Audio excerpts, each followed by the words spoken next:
Welcome everyone. Today with my colleague Michał, Hi everyone. we wanted to show you how to assemble the Maggi MS Line 704 multi-spindle drilling machine. Let's get started. The machine arrives quite heavily foamed and stretch wrapped, so it will take us a little while to unpack it. If we do it, then later. I'll put it aside.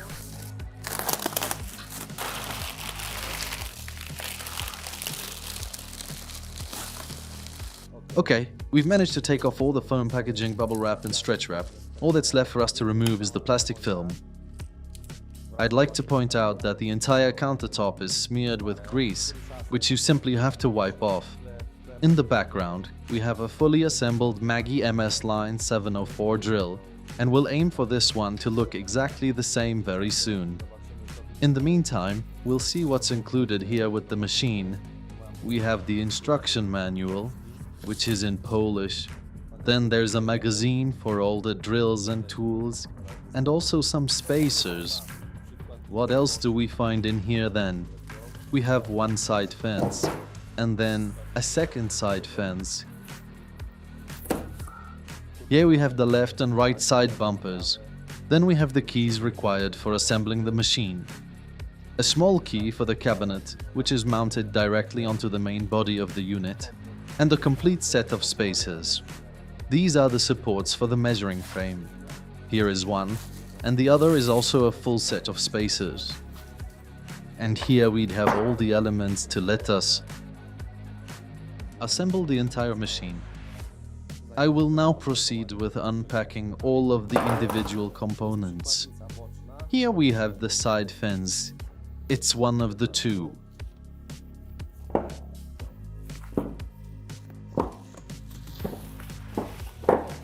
This measuring guide, it is a T-square.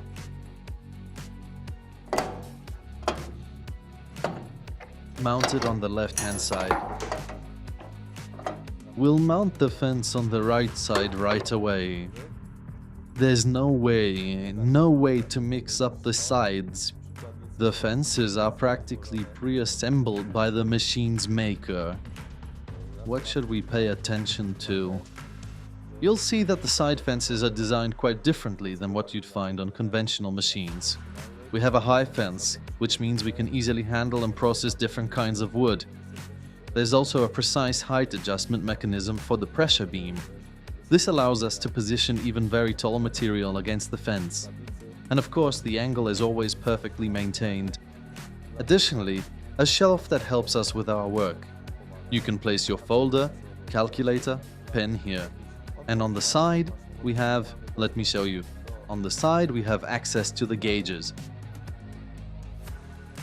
If they've been properly calibrated with Maggi for my settings, I'm setting it to 18 millimeters. Of course, we'll calibrate the machine later. I'll show you how to do it. I basically came up with this technology many years ago, and it works very well for me in furniture production. It goes without saying, everyone can establish their own constant zero. Not to work on longer distances either, although I do encourage you to give it a try. For 8 years, this has found excellent application in my workshop. I believe it would also work well in other carpentry workshops.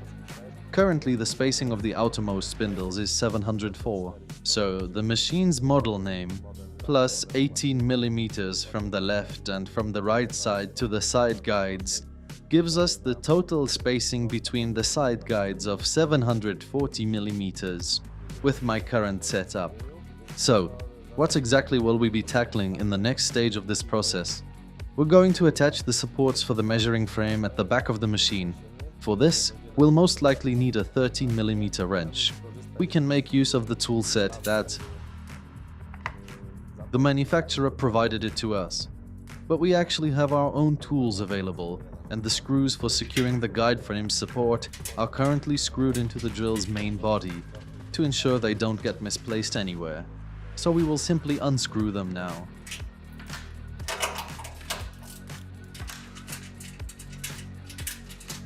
Now we will install the jig frame support structures. These are essentially triangular components. The left and right ones have their mounting points in a different place on the inner side, fastened with 2 screws requiring a 13mm wrench. The screws are pre-installed in the main body, so they won't get lost. It's best to use a socket wrench for this, as it's the most convenient way, so we can now proceed to attach these components.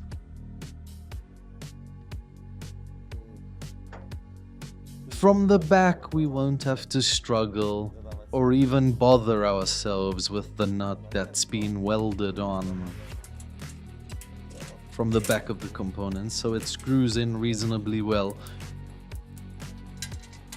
Conveniently, the components cannot be swapped because the rubber pads, which support the gauge frame, must be located inside the gauge frame. Since we have it here on a screw, the height of this rubber can be adjusted up and down. The point is for the template frame to be flush with the worktop. We'll screw the second element.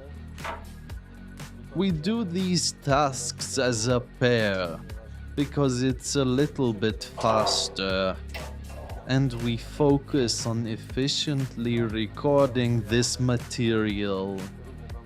But this particular task can easily be done alone. So we have the jig frame supports now fully installed. I think we can now attempt to proceed with mounting the main frame. So we can go ahead and get all the screws ready for installation. It's most convenient to install the template frame with 2 people, as one person needs to hold it securely from behind, while the other person must align it with the mounting points here. The frame is quite unwieldy. It's 1.5 meters long, so we'll show you the simplest way to do it right now. We'll also prepare the screws with their fixings immediately. Here, the flat part of these bean-shaped fasteners should be placed facing downwards. Alright, now we'll ask Michael to come over here with the frame. It's best to step inside this frame, as it's the most comfortable way to hold it. Alright, now you'll need to carefully position the alignment frame, partially on the supports. The most convenient way is to step inside the frame. It's easiest to push the screw up from underneath. Gently, And we need to be on the left. uniformly, the left and right side uniformly. Okay. Fasten at 4. Okay. Now we need to tighten this with an Allen key from underneath to properly mount the guide frame onto the drill's main body. It's most convenient to perform this task when the frame is in a horizontal position. We can do this manually by lifting the entire unit by its motor, or, most easily, connect the air supply now. Michał will come over. And for this we have a quick connector right here. We then connect the air hose. Yes, you need to check if the air valve to the machine is open, because at the machine's entry we have the main valve. We have verified it, it's been loosened, and now the arm lifts itself automatically. We have very convenient access to the hex head screws in this particular situation. We'll be using a size 6 hex key here. The frame is now pressing down on the drill's main body by itself, so we know it will be a perfect fit. We'll tighten it up firmly, but always with a degree of moderation. Yes, analogously the other side. To the other side. The next crucial step will involve adjusting the plane of the measuring frame to align perfectly with the work surface. So we will carefully lower the measuring frame. For this particular task, we will ideally need a spirit level to ensure precision. So we actually have 2 distinct adjustments available to us. The first adjustment is located on these rubber mounts, and underneath you'll find a screw with a lock nut. And on these particular supports, which are fitted with small wheels, the mounting points themselves have been carefully milled into an elongated elliptical shape, and this clever design allows us to precisely regulate their position, moving them either up or down. The elements that will provide support, we will first set the ruler's level into the correct plane, and then after that we will proceed to make the final precise adjustment. I believe that was a 17mm wrench. Yes, a 17mm wrench, if my memory serves me well. Alright, so now moving on. Here we have... as we're driving in here. Alright, you can see that little bit of play of about a millimeter, don't you think? We observe approximately 2 millimeters of clearance existing between the spirit level and the profile, and we aim to achieve the exact same clearance, positioning it carefully on the support. We begin by loosening the lock nut, the counter fastening nut, and then we carefully unscrew the support to the appropriate height. I'll just double check it here. A small adjustment, and once we have the correct height set, we then tighten the control nut.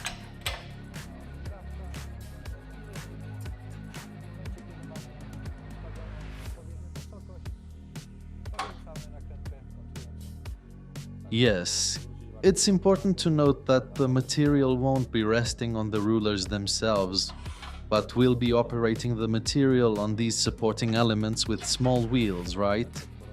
Similarly, We support and we tighten the lock nut. This way we have the gauge frame adjusted. it's important to position this beam with its rollers correctly on the measuring frame. I'll tell you why in just a moment. We're setting this distance at 500 from the tabletop. Is it loose here, Michash? Alright, let's go.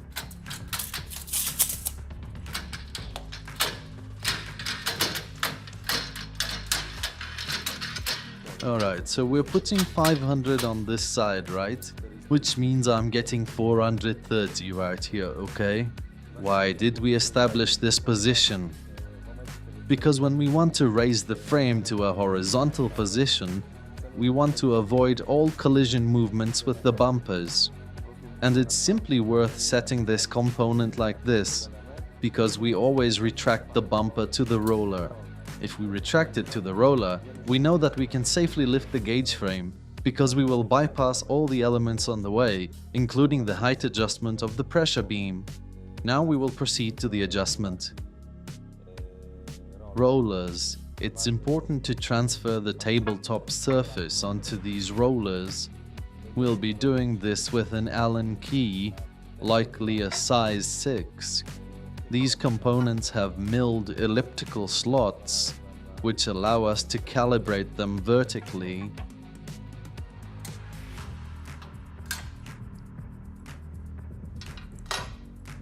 Okay, that's good. It's obvious.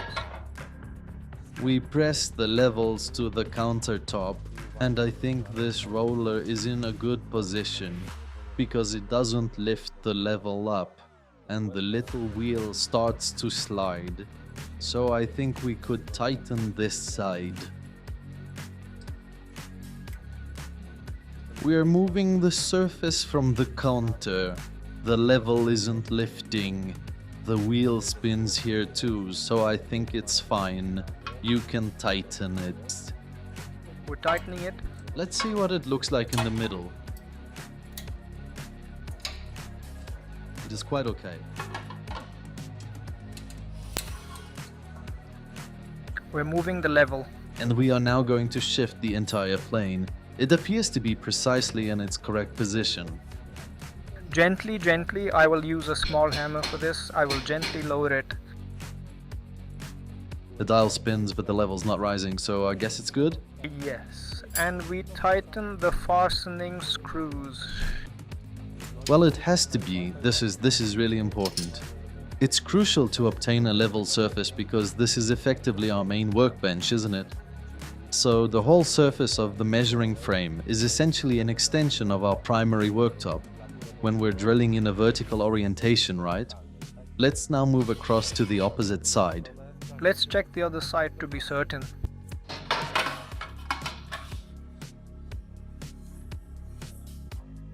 Just a bit up. Yes, we need to lift it slightly, and there you have it. Now we have 2 rows of rollers on the very same plane. We tighten the fastening screws. We currently have the measuring frame adjusted relative to the workbench surface. The next step in calibration will be to set the scales within the measuring frame's profiles. We had a strip mounted on the measuring frame, which we now need to remove so we can calibrate it. The measuring scales within the measuring frame. We will then place the strip back into its designated position. The specific location for this particular strip is found right here at the bottom of this profile. Within the drilling concept employed by the MS line drilling machines, this very strip is consistently used. Quite infrequently, because we now possess significantly more rigid and comprehensive side fences, which enable us to precisely achieve the desired angle relative to the cutter head. Previously, it was this very strip that was solely responsible for transferring the angle to us. It's mounted on profiles. We have these remaining elements from the trim. It's worth storing them in a cabinet that's mounted on the main frame. That works, so I'll just put the screws right here. And now, what's important is that these small components must be inserted into the mounting frame before we fully install the bumpers. Because later, if we wanted to attach this trim strip and then slide the bumpers back, we would have to remove all of them just to secure these components, right? So, it's crucial to remember that before we begin mounting the bumpers into the frame, we are going to put it in a prepared opening in the profile. And we're going to move it all the way to the end. We're going to move it all the way to the end. And now we can proceed to... For the calibration of the measuring scales in the master frame, we will need the left and the right bumper for it. What's worth noting is that MS line bumpers look completely different from a conventional machine. We have a fish shape, a bumper that's half the size. The idea here is that when passing over the roller components, you don't need to raise the bumper, do you? Instead, you can just drive through freely. That's why we have left and right bumpers, and they are not universal, right? The bumpers are arranged in sets of 5, with 5 bumpers on each side of the measuring frame. As you can see, we have both a left bumper and a right bumper, and for the calibration of the measurement, we need to install one of each. So, the exact placement, the bumper's position within the jig frame, which I of course personally refer to as the fish forward method. The complete mounting, with its screw and wing nut, must be positioned at the rear of this bumper, because naturally, you could install it in reverse, but it simply won't function correctly. Here we are showing the operational range, the adjustment of the main gauge within the measuring frame, which extends as widely as the movement range of the head itself. So, what exactly is going on here? Oh my god, when we're working with a panel that's 18mm thick, we adjust the head to 9mm, perhaps 9.1 or 9.2, depending on the specific thickness of our panel. And now the main point is to precisely shift this specific gauge within this profile by exactly these, in this particular case, 9 units. What does this achieve? It means we don't have to add those 9mm set on the gauge head to every calculated dimension on the measuring frame. And secondly, we eliminate collision movement because we don't need to bring the head to the 0 position. No one will drill holes in the countertop to match the dimensions on the jig frame. So, how do we do it? I'll show you now. We have here a small gauge, and this small gauge serves as a typical reference point specifically for calibrating the machine. So, the 0 mark that we have on this small gauge is equivalent to 0 relative to the head, correct? This means it's a position we will never actually use, as I've already mentioned. And now, if you want to properly adjust this measuring tape within the gauging frame, the most practical way to achieve this is as follows. Normally, we would set 9 right here. On this short measuring scale, which is merely a reference point used for calibration, I'll add 10mm to it, just to make it a bit more comfortable for my eye to set this. So instead of 9, I will set 19 on this small measuring scale. I'm locking it in place, an Allen key, probably a size 3. I'm just loosening this adjustment right here. On the calibration scale, I've set it to 19 instead of 9, so it's easier to see the markings. So we're moving the bumper to the main measurement, and instead of 0, I'll set 10 here, right? For the bumper. There. There. And now we lock the adjustment here. And now we will repeat the same operation from the other side. And in reality, when someone works exclusively with 18mm boards and doesn't engage with wood or other materials at all, then we genuinely tend to forget about this particular adjustment for what could be described as years, just like adjusting the head up and down. We've eliminated a lot of unnecessary steps. Wasted time and the potential for error have been eliminated. So what we'll do now is lift the measuring frame up with the entire head. Remember to first retract the bumpers to a safe position, that is, to the roller beam. We will lift the frame up. And now we will focus on the position of the head. So, as we previously mentioned, we will be preparing to work on a board with a thickness of 18mm. Therefore, we will set the head's position to 9mm. And due to the added laminate thickness, I set it to 9 of the 1.5, and that works well for us. If we were working on a Halifax type board, for those in the know, it's a bit thicker. It's good to gently calibrate this position to, for example, 9.3. And as I mentioned, by setting this value to 9 here, we shifted the main measurement in the profile by those 9mm. If we were to, let's say, process a square timber, for example 5 cm, 50mm thick, we would set 25 on the machine head. To drill it axially, we would then also shift the measurement in the profile by those 25mm. Then all the work can be done using the actual dimensions. We don't need to add anything, nor unnecessarily subtract. We simply work and set the stops to the precise dimensions we have calculated, right? We also have here a system patented by Maggi Spiral, which serves to regulate the drilling depth on individual drill bits. We use this adjustment very rarely. If we calibrate this in a gauge frame, yes, we use the spiral system very often. It is a very convenient solution because this is a very smooth adjustment. We have here the drill bit lengths and their scale references. So for example, if you want to drill a dowel in a vertical position, we'll set, let's say, I usually set 15mm of depth. We lock it, and that's really the end of the entire operation. If we wanted to drill, for example, for a confirmat screw with a 4.8 by 70 drill bit, we look at the drill bit's 70mm scale and set it up. 40 with a slight margin for the confirmat. The confirmat will fit into the 32mm rim. We have 8mm of depth allowance for the drilled hole. Very quick, smooth adjustment.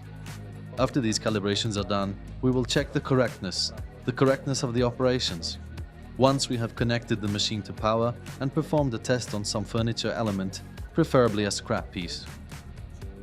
Do these dimensions match what we've set? All that's left is to mount the magazine on the machine, hang the spacers, and have an authorized person install the plug. A 16 amp plug will suffice. The motor has 1.5 kilowatts. The screws that secure the magazine are tightened.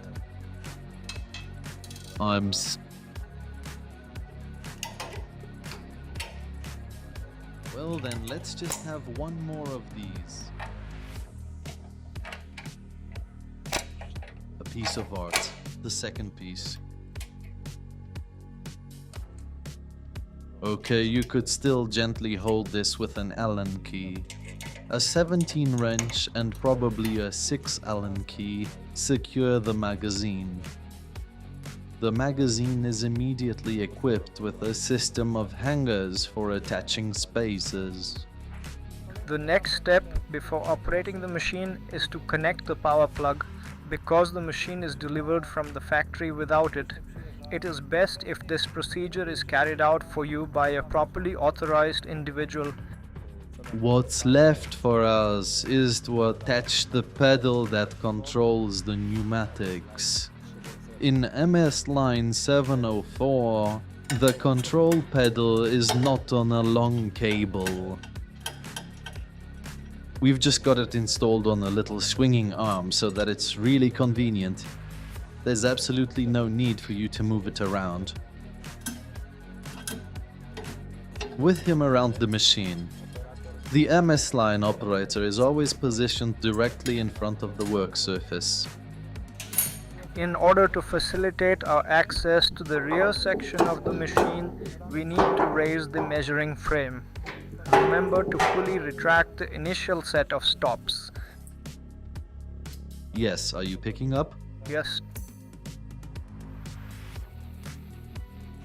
Okay.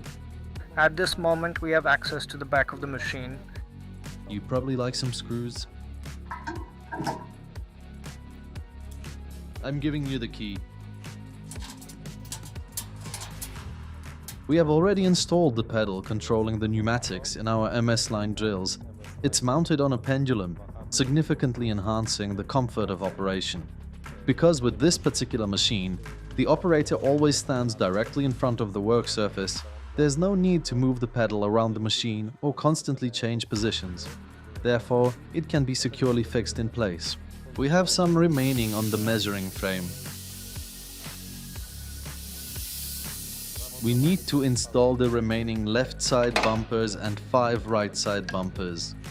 Because this is the optimal quantity for the amount of work involved in performing certain tasks, such as drilling supports or guides, throughout all these years, I've never run out of 5 of them on a single element. And I truly believe that if there were more, it would simply be too crowded on this jig frame.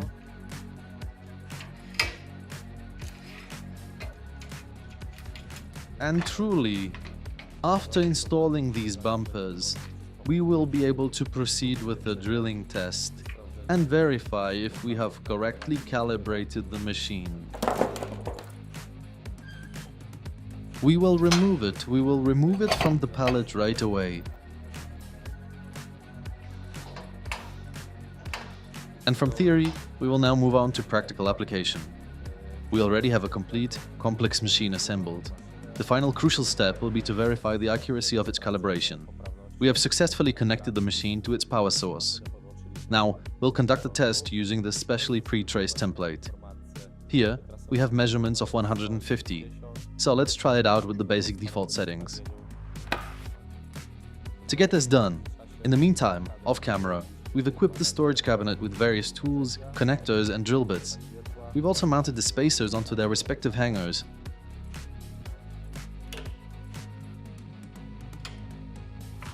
For the first drill bit, we have 18, and for the second one, in that case, 50. The second drill bits here, we will set them to exactly 100. Similarly, we will do the very same thing. On the other side, we will set up the pressure clamps. We are going to score. Well, okay then. Alright then, let's just take a look at what we've ended up with. We're going to take our measurements starting from the 10. It's precisely 200. Right here, it's perfectly on the central axis. And 50 we also have perfectly aligned. We can check the other side now.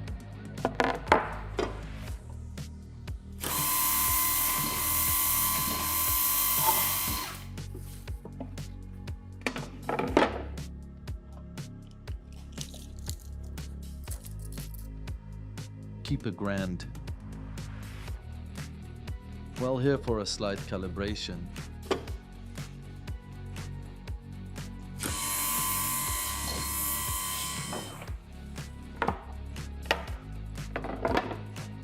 Oh, I drilled this hole a little bit too big. It is perfectly aligned. This is what a fully assembled machine looks like. Assembling this machine with 2 people takes about an hour. The machine is fully assembled. As we saw, it was also calibrated, equipped with spacers and a magazine.